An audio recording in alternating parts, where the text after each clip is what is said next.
The heavy oak doors of the boardroom at Thornton Holdings swung open with a force that echoed through the tense silence. All heads turned, and the collective gasp that followed was like a wave crashing against the cliffs of their perfect little world. There I stood, Rebecca Thornton, the daughter they had buried 3 years ago, with a private ceremony and a press release about my tragic moral fall. They had declared me dead the day I married Cindy, but today I was very much alive, and holding 40% of the voting shares that could decide if their empire survived the next hour. My heart pounded, not from fear but from the raw surge of every suppressed emotion I had carried since that fateful Thanksgiving when I told them the truth. The room smelled of expensive leather and fear. My father, Richard Thornton, gripped the edge of the mahogany table, his knuckles white. Mother Eleanor clutched her pearls like they could ward off the reality standing before them. And there was Nora, my younger sister, her eyes narrowing with a mix of hatred and panic. She had stepped into my shoes so eagerly after they cut me off, but those shoes were about to be yanked away. It all started on a crisp autumn day in New York City 3.5 years earlier. I was 29, the golden child of Thornton Holdings, groomed from birth to take the helm of our multi-billion-dollar investment firm. The family legacy stretched back 4 generations, built on conservative values, old money, and an image as pristine as the Central Park views from our penthouse. I had played the part perfectly. Harvard Business School strategic moves that expanded our portfolio, charity galas where I smiled beside eligible bachelors my mother paraded. But inside I was drowning in secrets. The night I met Cindy changed everything. It was at a charity auction for LGBTQ youth support, an event I attended only because it was good PR. Cindy Alvarez was there as a speaker, a passionate social worker from a working-class background in Queens who fought for kids kicked out of their homes for being themselves. Her speech was fire and vulnerability wrapped in one. Our eyes met across the room, and for the first time I felt seen. Not as the heiress, not as the perfect daughter, but as Rebecca, a woman with desires and dreams she had buried deep. "You're choosing this lifestyle over us," my father roared, his face turning purple. "This is not who we raised you to be." Mother cried, actual tears streaming as she begged me to see a therapist to pray it away. Nora, always the competitive one, sat silently at first, then said the words that cut deepest: "If you go through with this, you're no longer my sister. You'll be dead to this family." I chose Cindy. We had a small, beautiful wedding in a private garden in Vermont, just close friends and the officiant. No family. Cindy's parents were there, warm and accepting in a way mine could never be. The joy I felt that day, slipping the ring on her finger as she looked at me with tears of happiness, made every sacrifice seem worth it. But the price came fast and hard. The next morning my phone buzzed with notifications. My parents had issued a statement to the family network and select media. Their daughter Rebecca had passed away from a sudden illness. But in truth it was a symbolic death. They cut me from the will, removed my name from all company documents, and instructed everyone in their circle to never speak of me again. Friends from my old life stopped calling. Invitations vanished. I was a ghost in the world I had known. Cindy held me as I cried that first night in our tiny apartment in Brooklyn, the one we could barely afford on her salary and my meager savings from a secret account. "You don't need them," she whispered, her arms strong around me. "We have each other." But as the weeks turned to months, the weight of their rejection pressed on me like a physical force. Was I selfish for choosing love? Did my happiness justify breaking my family's heart and legacy? I tried to move on, taking a low-level job at a small investment firm downtown, proving myself from scratch. Cindy worked extra shifts at the community center, and we scraped by. Every time I saw a news article about Thornton Holdings, my chest tightened. Nora was rising fast, making deals that I knew were risky, prioritizing short-term gains over stability. The guilt mixed with anger. They had chosen prejudice over me, but I still felt the pull of the family I once loved. One evening after a particularly hard day where a colleague made a snide remark about my ring, I came home to Cindy cooking pasta, her smile lighting up the small kitchen. She pulled me into a hug, kissing my forehead. "We will build our own legacy, Becca. One based on love, not money." Her words soothed me, but deep down I knew I could not let go completely. I started quietly researching the company, discovering a clause in my grandfather's will that I had overlooked. It gave me a path, a hidden trust that activated under certain conditions. With Cindy's encouragement and smart financial moves, I began to buy shares anonymously through proxies. It was slow, painful, every dollar earned from side gigs and sacrifices. The stares in public when we held hands, the whispers at Cindy's work when they learned about me, the isolation from old networks. Each day I paid the price for my choice. Yet looking at Cindy sleeping peacefully beside me, I knew it was the only choice. But the internal battle raged. Was my awakening worth the pain I caused? Or was I just running from my roots? The decision to marry Cindy had cost me everything I knew, but in return I found a love that asked no apologies. Nora had chosen her path of ambition over sisterhood. And now at this boardroom door I was ready to show the cost of that choice.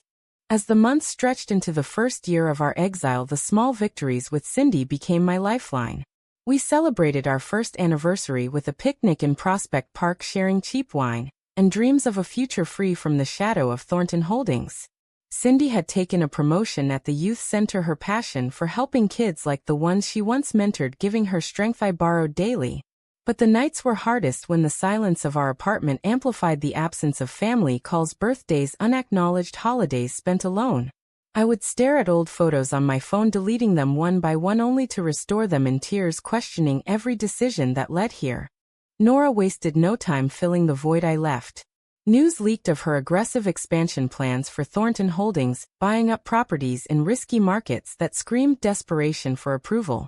Father praised her publicly at galas. Mother posted photos of them together on social media, the perfect daughter narrative erasing me entirely. The betrayal cut deeper than the disownment itself. Nora, who I had protected from bullies in school, who I taught to drive, now wielded the family name like a weapon against me. One afternoon I spotted her at a coffee shop near my office with old mutual friends. She saw me, turned away without a word, the social death complete. The price she paid was her soul, I realized, trading genuine connection for power. Cindy noticed my growing restlessness. During one heated evening she confronted me gently over dinner. "Becca, you keep looking back. Is loving me enough, or do you regret the choice?" Her voice cracked, the vulnerability raw. I took her hands across the table, tears falling. "You are my everything, Cindy. But the family I lost was part of me too." The moral weight crushed me daily. Was my truth worth fracturing the legacy generations built? Was I the selfish one for demanding acceptance? Or were they the cowards for choosing image over blood? We fought rarely, but the arguments revealed the scars. I pushed for more financial independence. She worried I was chasing the ghost of Thornton money. Together we navigated the societal prejudice head-on. At a neighborhood block party, a neighbor asked pointed questions about our rings, the stares judgmental. Cindy squeezed my hand publicly, proud, refusing to hide. That night we lay awake talking about the kids we hoped to foster one day, a family of choice, not blood. Her strength reminded me why I paid the price. By the end of year 2 my secret share purchases had grown substantial. Grandpa's trust clause activated quietly on my 32nd birthday, a small fortune unlocked through a distant lawyer who remembered my grandfather's wishes for fairness. Cindy helped research every move, her analytical mind from social work translating to business savvy. We sacrificed vacations, new clothes, even date nights, pouring every extra cent into the plan. The internal conflict peaked one rainy night when I almost dialed my mother's number. Cindy stopped me, hugging me tight. "If they wanted you back, they would have called. Their silence is their choice, not yours." The betrayal from Nora escalated when she somehow learned of my quiet moves and leaked false rumors to the press about my instability. Old colleagues distanced themselves further. The cost was my peace, but it fueled my resolve. I awakened to the truth that love demanded I fight not for revenge, but for the right to exist fully. As the shareholder meeting date approached, I prepared the documents, the final piece in a puzzle built from pain and perseverance. Cindy kissed me goodbye that morning, her eyes full of faith. "Go show them who you really are." The decision was made, the price already paid. The second year blurred into a grind of quiet determination. My days at the small firm taught me resilience, deals closed on merit, not name. Cindy and I grew closer, our bond forged in shared hardship. We volunteered together at her center, helping teens facing the same family rejection I knew too well. Each story mirrored mine, strengthening my resolve. Yet nights brought the internal storm. I replayed the brunch confrontation, endlessly questioning if a different approach could have softened their hearts. Nora's words echoed, "You'll be dead to this family." The psychological toll was heavy, guilt for the pain I caused mixed with anger at their refusal to see me. Societal pressure amplified everything. At Cindy's work events, colleagues whispered about the lesbian couple, the subtle exclusion reel. I lost a potential client when word spread of my background, the prejudice alive in professional circles. We paid in loneliness, holidays alone, the empty chair at our table a constant reminder. Cindy never complained, but I saw the cost in her tired eyes after long shifts. Our romantic moments became sanctuary, quiet dinners, walks in the park, hands linked defiantly. One sunset evening on the Brooklyn Bridge, she turned to me. Whatever happens next, we face it together. That promise carried me through the doubt. The share accumulation was methodical. I met with lawyers in secret, reviewed Grandpa's documents clause by clause. Every purchase felt like a small victory and a deeper betrayal of the girl I once was. Nora mismanaged the firm, pushing risky ventures that threatened employee pensions. Reports I gathered showed the board growing uneasy. My moral dilemma sharpened. Did I have the right to intervene after walking away, or was silence complicity in their prejudice? The decision to act came after a call from an old ally inside the company, warning of a looming merger that would gut the firm. I could not stand by. Cindy supported every step, her love unwavering. We celebrated small milestones with homemade cakes, laughter chasing away the shadows. But the price showed in our arguments over risk. What if they fight back, she asked one night. I held her close. Then we fight together. The awakening was gradual, realizing family is not owed but earned through acceptance. Nora had chosen ambition over sisterhood, paying with a hollow success. As the meeting date neared, my documents ready, the tension built like a storm. I was ready to claim what prejudice had tried to steal. Preparation consumed the final months. I reviewed every financial report. Nora's decisions exposed cracks in the empire, short-sighted and driven by ego. The betrayal stung when I learned she had personally approved the disownment statement to secure her position. My internal conflict raged nightly. Forgiving them meant erasing my truth. Fighting meant becoming what they feared. Cindy grounded me with patient talks, reminding me of the kids we helped who chose authenticity over safety. Our bond deepened in those moments, the romantic happiness, a counter to the drama. A final betrayal came when Nora leaked my address to tabloids. Reporters camped outside our building, questions about my lifestyle invasive and cruel. The social cost was high, neighbors avoided us, friends canceled plans. Cindy cried in my arms that night, the price of visibility heavy. Yet it solidified my choice. We moved temporarily to a safer place, her strength inspiring. I questioned my path. Was power the answer, or was walking away the moral high ground? But the merger threat loomed, employees at risk. The decision crystallized: I would attend, not to destroy, but to redirect. Moral dilemmas filled my thoughts during long runs along the Hudson. The family I loved had chosen prejudice over me. But did that justify my return? Did love for Cindy demand I burn bridges, or build new ones? The awakening came in therapy sessions, exploring the loss, the anger, the hope. Cindy attended one session, her hand in mine, as we discussed the cost to our future family plans delayed by the fight. Her support, the ultimate gift. As the date arrived, I dressed in the suit we chose together. Cindy kissed me at the door. You are not dead to me, you are my life. The drive to the tower filled with memories of Gala's childhood. Nora would face me, the sister turned rival. The price everyone paid was real, but my truth demanded this stand. Tension peaked as I approached the doors, the final choice made. As the sleek glass doors of Thornton Tower parted before me, the weight of 2 years of silence pressed against my chest like an invisible hand.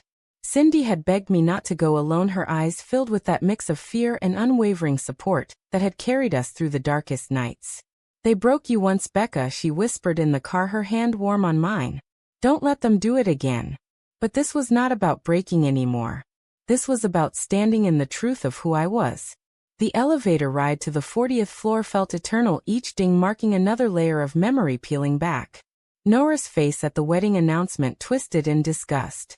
Mother's cold declaration over the phone: Rebecca Thornton is dead. We buried her name today. The fake obituary they leaked to the press, painting me as a wayward daughter lost to immoral choices. Society had nodded along old money circles, closing ranks against the scandal of a Thornton woman loving another woman. Yet here I was, not broken but forged. The boardroom doors loomed ahead, polished mahogany hiding the vipers within. I straightened my tailored black suit, the one Cindy had helped pick out, a symbol of our shared resilience. Pushing through the room, fell into stunned silence. 20 pairs of eyes locked on me, executives, lawyers, And there at the head, mother in her pearl necklace rigid as ever, and Nora beside her, her face draining of color. "This meeting is for family and shareholders only," Nora spat, rising halfway from her chair, her voice echoing the betrayal that had cut deepest. She had been my confidant once, the sister who taught me to ride bikes, now the one who had pushed hardest for the disownment to protect her own inheritance. "And you, Rebecca, are neither." The word Rebecca dripped with venom, as if my name itself was a curse. I smiled calmly, walking to the empty seat at the far end, the one reserved for major stakeholders. "Actually, sister, am the one with the final say. Grandfather's trust vested last month. Combined with the shares I've acquired, I hold 51%. This vote on the merger, it dies here." Gasps rippled through the room. Mother clutched her chest, her carefully constructed world cracking. "You can't, after everything you dare come back." Her voice trembled with the same rage that had disowned me for choosing Cindy over their arranged future. Confrontations erupted. Nora accused me of theft, of turning my back on blood for that woman, her words laced with the societal prejudice we'd both grown up absorbing. But I had rejected. I countered with facts, laying out the documents my lawyers had prepared, the legal bindings they couldn't break. The moral weight hit me hard. Was I becoming the monster they feared, wielding power to punish? Flashbacks to Cindy's tears when Nora had anonymously tipped off her employer, nearly costing her job. The nights I questioned if love justified this war. But as voices rose, I held firm, exposing how the merger would gut the company my grandfather built, all for short-term gains that lined Nora's pockets. The price they paid for their hate was losing control. Internal storm raged. Part of me wanted to burn it all, another yearned for the sister I lost. Yet decisions have costs. I proposed alternatives, restructure with inclusive policies honoring diversity that included women like Cindy and me. The room divided, but my vote decided. As Nora stormed out whispering traitor, the realization dawned: power didn't heal the wounds, but it gave voice to the silenced. The gavel fell not from the chairman, but from the weight of my decision echoing in the boardroom. Votes tallied in my favor. The merger collapsed like the illusions of family loyalty that had once bound us. Mother sat frozen, her eyes a storm of disbelief. And something deeper, perhaps regret, though she'd never admit it. Nora, ever the fighter, slammed her fist on the table. "This is betrayal, Rebecca. You chose that lifestyle over us, and now you destroy what generations built." Her words stung with the familiar poison of societal judgment, the same that had whispered in country clubs and board meetings across New York that the Thorntons had a problem daughter. But I saw the fear behind her anger. She had traded our sisterhood for a seat at the table of tradition, paying the price in isolation from the truth. I stood addressing the room with a voice steady from years of internal battles. "I didn't destroy anything. You did the moment you declared me dead for loving Cindy. Family isn't blood when blood demands you erase who you are. The price I've paid is losing the illusion of belonging.